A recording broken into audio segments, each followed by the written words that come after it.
Ito ang payong-payungan, isang Philippine native plant. Ang scientific name nito ay Thaca palmata at ang ilan pang tawag dito ay kanalong, magsaloro, lungang basing at unod-unod.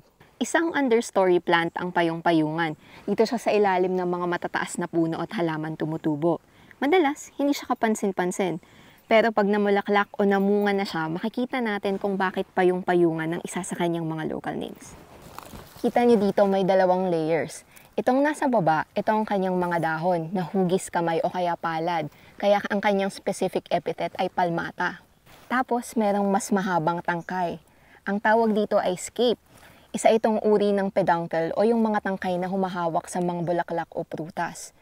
Interesting ang mga scape dahil sa bukod sa mahaba siya at walang dahon, ay galing siya sa ilalim ng lupa.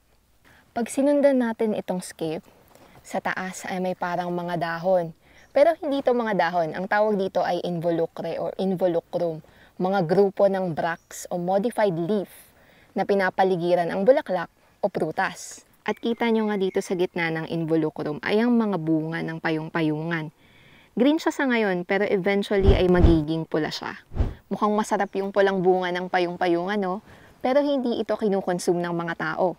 Ang recorded use ng payong-payungan ay related sa kanyang rhizome, yung nasa ilalim ng lupa. Kinakayod daw ang rhizomes at kasabay ng dinurog na tangkay ng dahon ay tinatapal sa tiyan para maibsan ng sakit.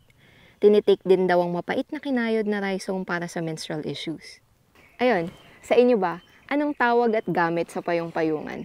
Kwento niyo sa comments below, and together, let's promote and mainstream Philippine biodiversity and natural heritage. Ako si Celine, support my work by sharing this original video and not re-uploading it. Kita-kits sa next video. Bye!